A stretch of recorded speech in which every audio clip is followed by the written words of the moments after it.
Olá, está no ar mais uma edição do programa Destaque, o espaço de entrevista da TV Unigrande, uma emissora do Centro Universitário Unigrande. Você pode acompanhar nossa programação aqui, pela TV Unigrande, canal 14, da Multiplay, ou pelo site do Unigrande. Participe do nosso programa. Escreva para a gente pelo e-mail dpcomunicação@unigrande.edu.br ou no espaço Fale Conosco, no site www.unigrande.edu.br. Lá e nas redes sociais, você conhece o Centro Universitário Unigrande, acompanha nossa programação e outras informações. No programa Destaque, estamos promovendo uma série de entrevistas com personalidades da sociedade, enfatizando sempre a trajetória pessoal e profissional. Estaremos também discutindo importantes temas relacionados aos problemas sociais do país, assunto sempre frequente aqui na nossa programação.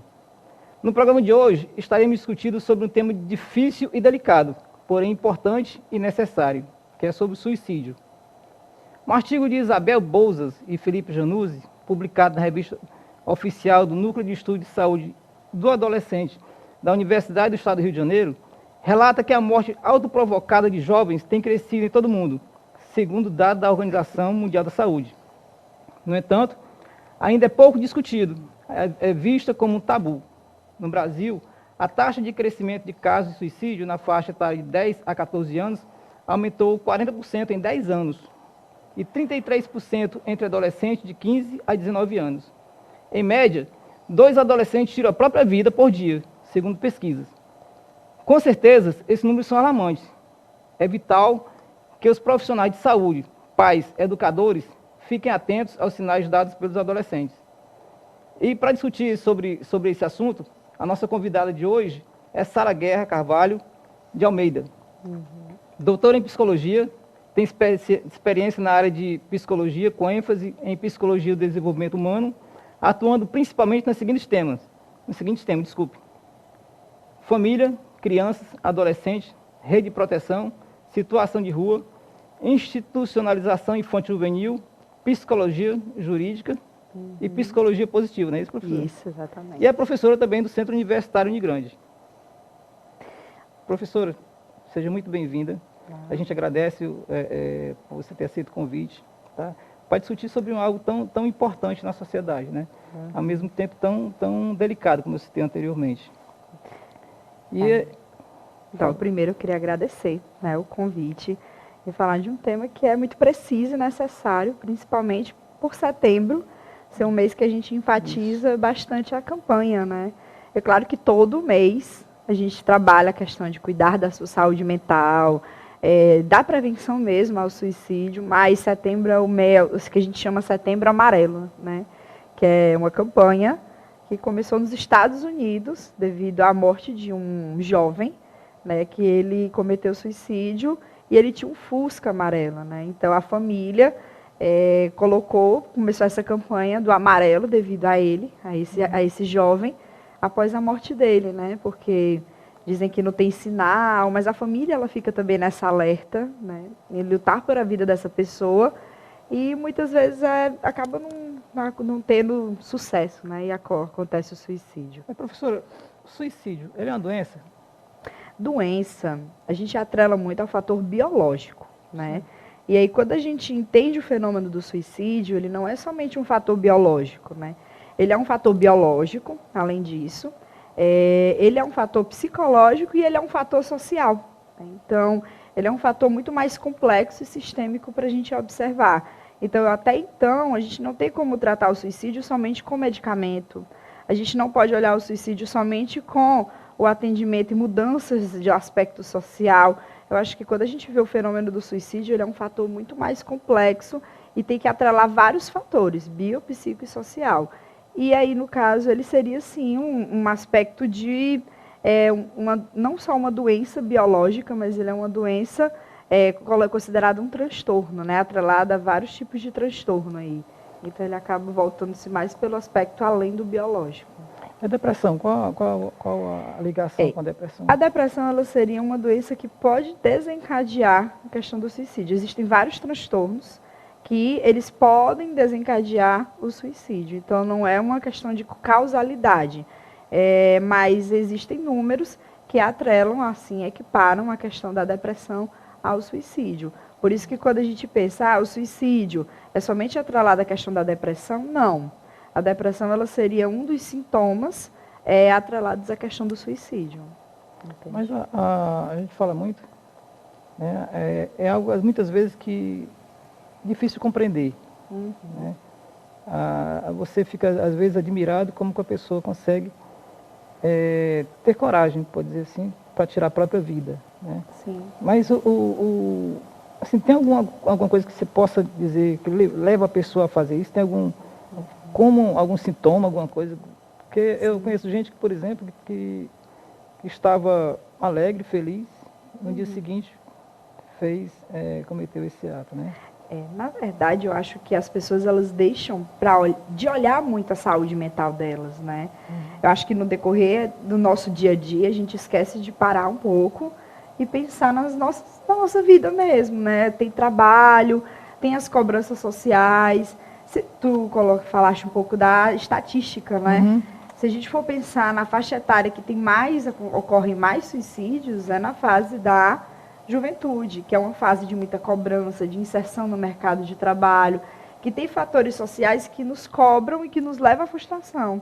O desemprego, né, a violência, enfim. Então, a história de vida da pessoa, ela é marcada por aspectos de felicidade, claro, mas também tem aspectos negativos, traumáticos, né?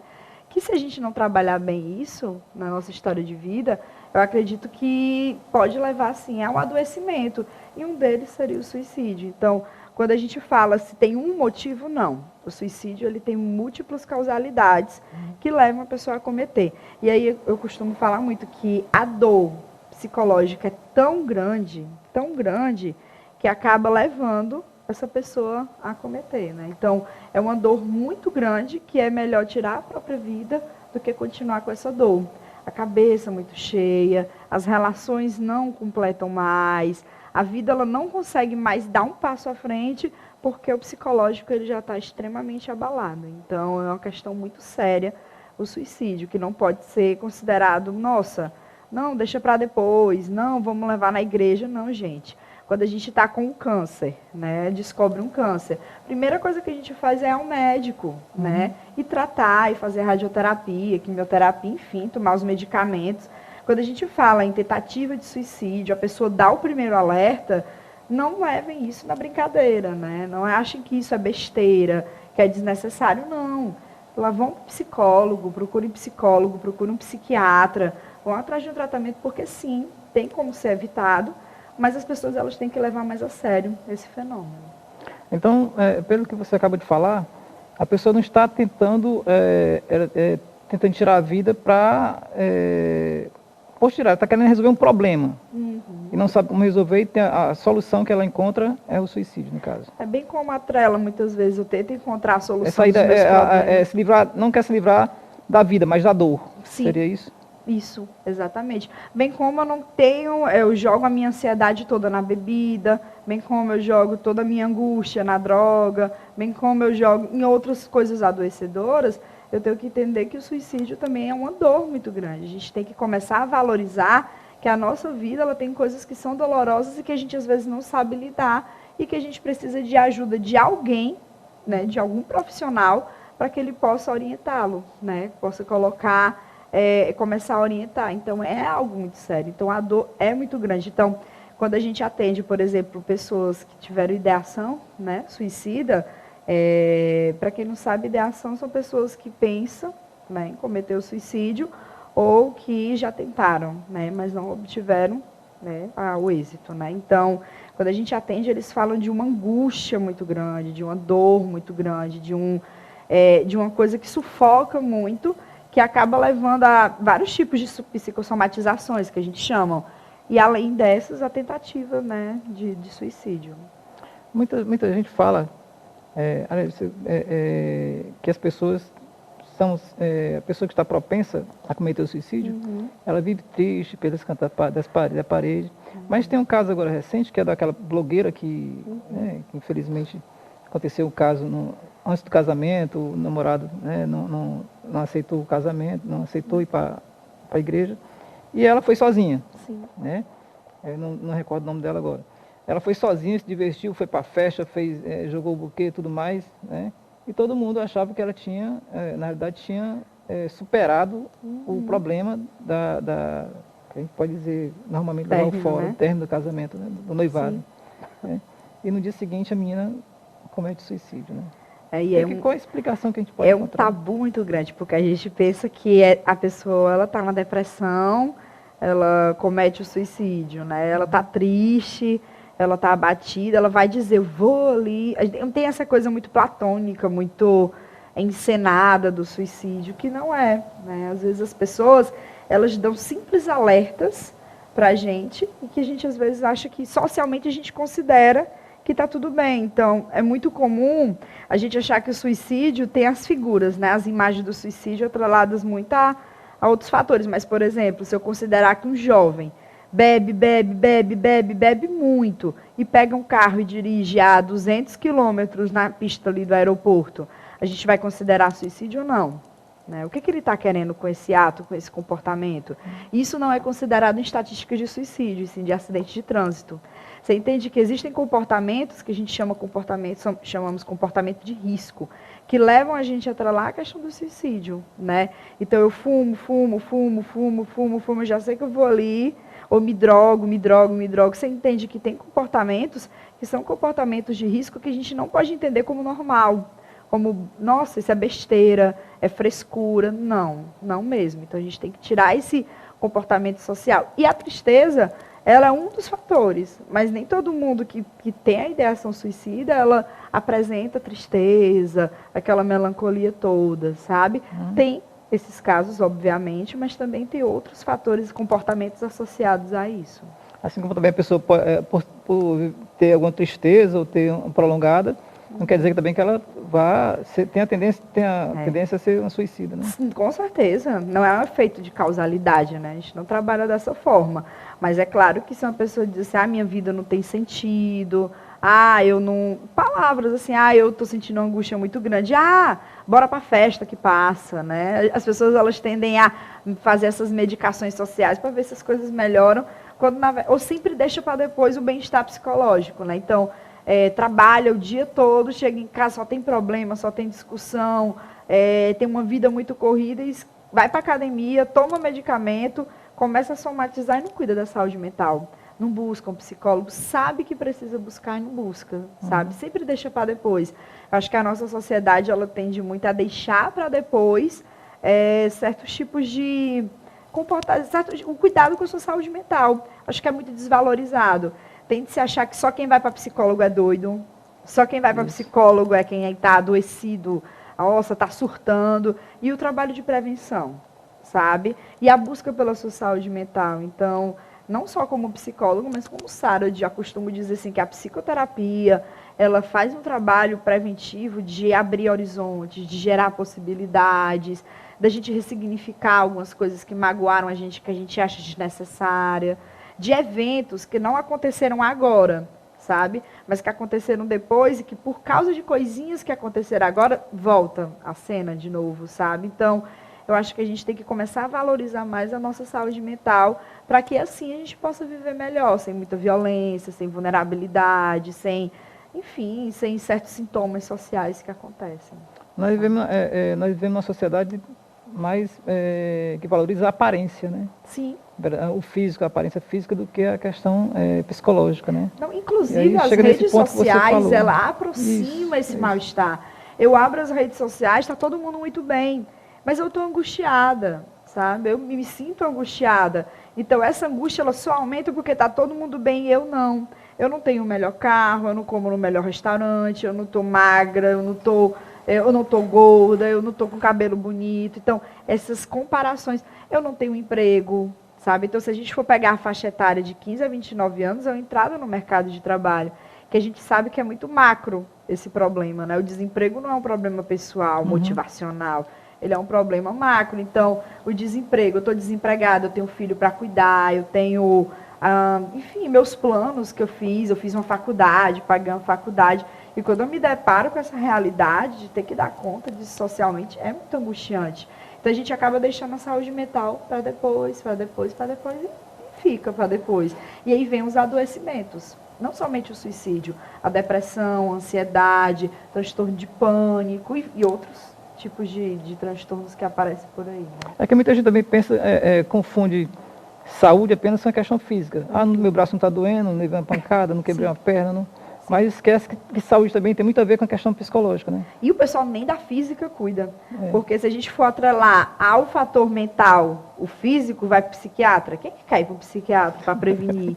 Sabe? Para dizer assim, não, só quem vai para psiquiatra e psicólogo é doido. Né? Tem esse preconceito muito grande que a gente sabe que não é bem. Né? Todo mundo, eu costumo dizer que precisa fazer psicoterapia até um certo ponto, né? Tipo, é necessário para o autoconhecimento, sabe? Para saber os seus limites, suas fragilidades, suas fortalezas e também conhecer a sua rede, né? Que tem ao redor. Então, eu acho que cuidar da sua saúde mental, quando se fala em psicológico, o pessoal já fica meio assim, não, eu vou assustado, cuidar né? do físico, né? Eu vou cuidar da nutrição.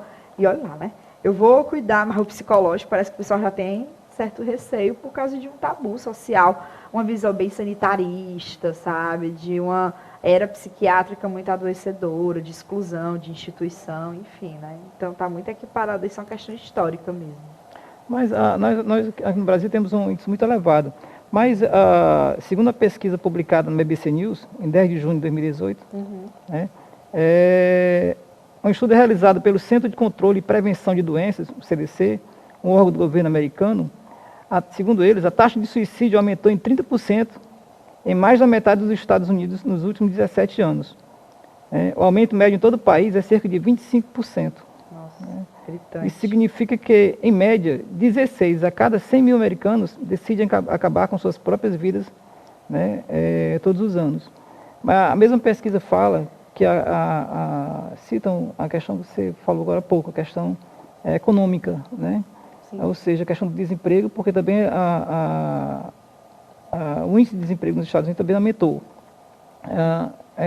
Consequentemente, o padrão de vida do povo americano também caiu bastante.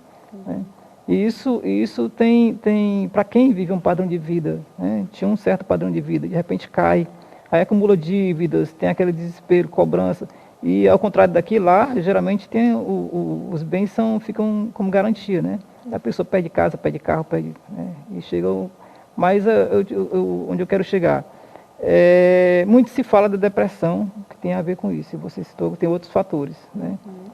Essa questão econômica, né? O desemprego e dívidas também tem.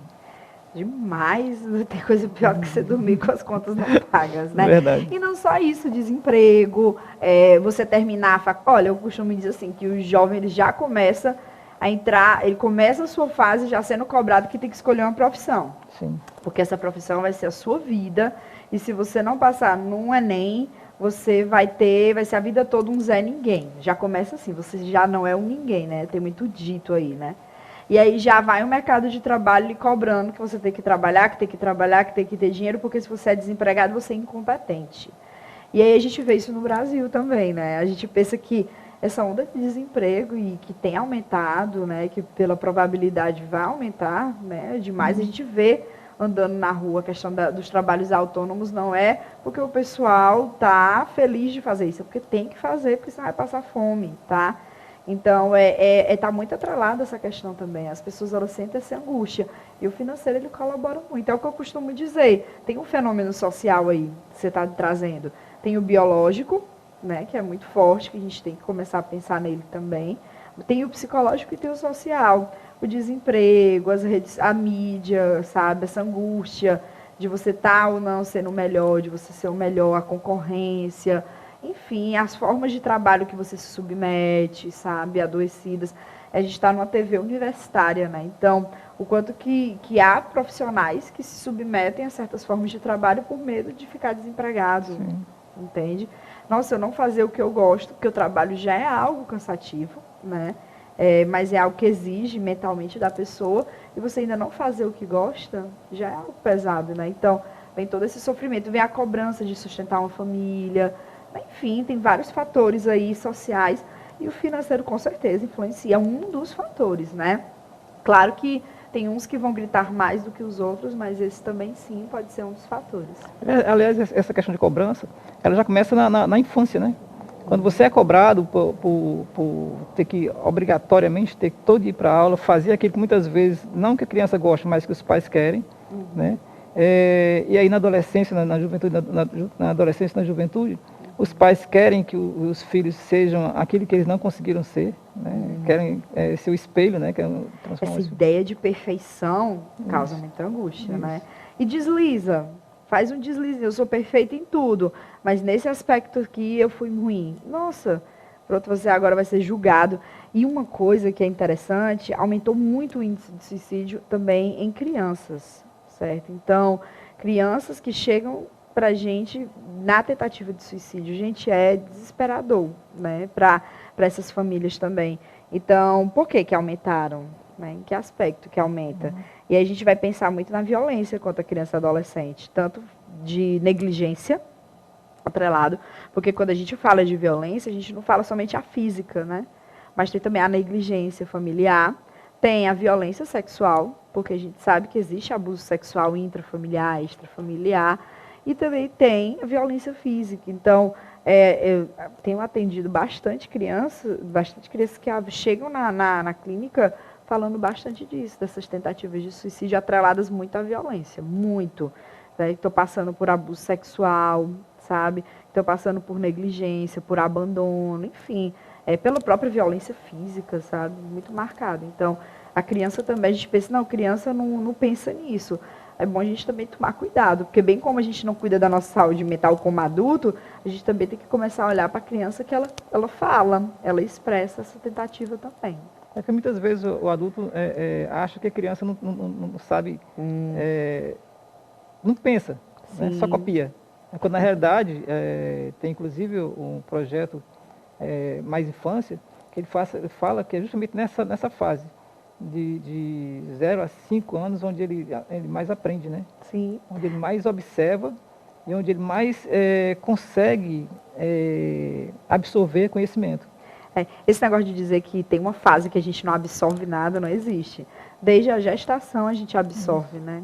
A gente absorve, a gente tem a nossa sensação, a audição, o tato, né? A visão. Então, a gente está sempre nesse processo de desenvolvimento. Então, se eu tiro a criança desse sentido também, de dizer se eu estou sofrendo, ela não entende nada, ela não sabe de nada. Por que ela está sofrendo se ela tem tudo, né? Acaba que a gente tira os outros fatores, sabe? Ela tem tudo. Interessa a gente achar que suicídio é somente para a pessoa pobre. Não, tem pessoas ricas também que cometem. Não tem classe, não tem cor, não tem gênero, não tem. Todo mundo está apto, não tem idade. Então, olhar para as crianças e os fatores de risco que levam elas a questionar, a colocar em risco a sua própria vida, é muito importante. A gente acho engraçado que você colocou agora, que essa mesma pesquisa diz que o maior índice de suicídio está justamente quando se imaginava que tivesse entre aqueles grupos mais vulneráveis, ou minorias, como os negros e o grupo LGBT. Mas, na realidade, está entre os brancos. A maior parte dos casos estão entre os homens brancos, né? E agora eu te pergunto o seguinte, existe, assim, você tem algum conhecimento, algum dados, quem é mais propenso, o homem ou a mulher? O CVV, né? Que é o Centro de Valorização da Vida, que é inclusive um dos locais que tem acesso, as pessoas têm acesso por telefone, ajuda, né? Enfim, até indico. Depois a gente dá os números, né? Enfim. Com certeza. Mas ele mostra que os homens, ele tem a tentativa, né? Por os dois lados, mas os homens, eles conseguem executar, tá? E as mulheres não. As mulheres, elas têm mais tentativas, né? Tem dados que tentam colocar essa probabilidade, essa estatística. E tem das estatísticas também que apresenta os idosos, sabe? Na fase de, principalmente, após a aposentadoria, esse índice ele aumenta bastante. Então, tem duas fases. A fase da juventude e a fase dos idosos são as fases que mais os homens, atrelados muito a isso, são as fases, estatisticamente, são os que mais cometem suicídio, né? Conseguem executar, realmente, tirar a própria vida, infelizmente. Mas isso está muito atrelado a fatores, como eu digo, biopsicossociais também, né? Os homens têm uma cultura muito machista da gente dizer que homem não pode se expressar, né? Que não pode reclamar, que só pode reclamar do financeiro, reclamar do emocional não pode, porque é besta, é fresco, né? Então, essa cultura muito machista da gente achar que o homem também não tem que se cuidar. Homem buscar psicólogo para quê? Homem cuidado da sua própria mente, fazer esporte, ou fazer alguma coisa, yoga, fazer alguma coisa para cuidar da mente também é besteira. Então, a gente tem que tirar muito esse preconceito, né, social, da gente entender que homem não se cuida, né? Então, as mulheres, elas choram, elas reclamam, elas pelejam. Inclusive, as mulheres estão mais associadas à questão de homicídio, feminicídio aí, né, no caso. E os homens à questão do suicídio, né? Infelizmente. A gente fala muito da dor de quem está propenso a cometer suicídio. Mas tem um outro grupo também que sofre muito, que é justamente a família, né? Porque a família fica naquela angústia de saber os motivos, né? Se sente incapaz, muitas vezes, e querendo entender, né? Onde falhou, né? Talvez os pais, os irmãos, onde falharam para que a pessoa chegasse àquilo. Né? Aquele negócio, o que eu poderia ter feito? Né? Tem uma questão de você encontrar um culpado, né? Eu costumo dizer que não existe um culpado, sabe? Isso é um fator ampliado, é sistêmico. Então, a família, ela não é culpada, sabe? A pessoa, ela não é culpada. É um adoecimento que está inserido nesse contexto familiar. Então, como a gente estuda família, né? Então, sistemicamente, a gente tem que entender que aquela família ali, ela está inserida naquele contexto adoecedor, sabe? E que é preciso fazer um atendimento familiar, é preciso fazer com que essa família se comprometa para mudar um ciclo de adoecimento para que possa tirar essa vulnerabilidade que leve ao suicídio, entende? Então, a gente tentar achar um culpado, e a família sente, porque a família ela também está inserida, tem vínculo, né? Tem carinho, tem afeto, mas também tem vulnerabilidades que levam ao adoecimento. A gente costuma dizer que a pessoa que comete suicídio, ela é aquela que chama a atenção de que aquele contexto não está legal, sabe? Aquela pessoa que surta, aquela pessoa que está dependente, né, de substância psicoativa, enfim, todas elas chamam a atenção para que aquele contexto não tá bem, não tem um bem-estar ali, pelo contrário, tem mais risco do que proteção. Então é por isso que a família também se sente. É por isso que é muito comum a gente escutar, ele não falou nada, ele não disse nada, né? Ele nunca falou nada do sofrimento, ele nunca sinalizou. Sinaliza. Só que a família também está adoecida, sabe? Então é muito difícil a família reconhecer, até porque ela não é a culpada, ela também está inserida nesse contexto, sabe? Então, cuidar da família inserida, nossa, gente, é muito importante, sabe? A gente pensa, o culpado é a família, não prestar atenção, o culpado é da mãe, a culpa é de quem? Não tem culpado, sabe? A gente não trabalha julgando as pessoas, mas a gente vai tentar entender para que esses fatores não adoeçam mais pessoas ali dentro daquele ciclo familiar, sabe? Então, cuidar mesmo, cuidar da saúde mental da família, cuidar da saúde mental dos jovens, das crianças, de todo mundo que está ali. Eu acho que a gente tem que sair do papel de como profissionais, de julgar, e começar a cuidar das pessoas que estão naquele contexto. Sara, nós estamos terminando o programa, nosso tempo está acabando, infelizmente. Né? Assim, 30 segundinhos, você poder dar uma mensagem, você como profissional, né, que já trabalha já tem um conhecimento maior, então, mandar uma mensagem para o público sobre o Setembro Amarelo e sobre essa questão do suicídio. Gente, vamos aproveitar o Setembro Amarelo, né, para mobilizar as comunidades, né, para mobilizar os espaços educacionais e falar que vamos lá buscar os programas, né? Tem o Pra Vida, que é um programa lá da UFC, que eles trabalham atendendo famílias e pessoas com ideação suicida, enfim, familiares. Então, é só entrar em contato com eles, é lá da UFC, tem nas redes sociais. Tem também o CVV, certo? Que é o Centro de Valorização à Vida, que ele tem o telefone, é 188. 188. Certo? Isso. Então, é só discar 188, pedir as informações, e, enfim, busquem cuidar da saúde mental de vocês, vão buscar fazer psicoterapia, sabe? Acho extremamente importante, não banalizem, certo? Vão buscar autoconhecimento, cuidar da sua vida e do seu bem-estar, tá? Muito obrigada pelo convite, pelo espaço, sabe? Acho muito importante a universidade abrir espaço para essas discussões e não vamos cuidar da nossa vida somente em setembro, tá? mas cuidar plenamente em todos os momentos biopsicossocialmente. E muito obrigada. Sara, nós é que agradecemos a sua presença aqui para discutir um tema importantíssimo, aliás, né? Importantíssimo para a vida, né? Sim, para a vida. Para a vida. Muito obrigada, viu? Bom, gente, e aqui termina mais um programa de Destaque. É um programa produzido pela TV Unigrande e exibido pelo canal Universitário de Fortaleza, o canal 14 Multiplay. A gente agradece a participação e até a próxima.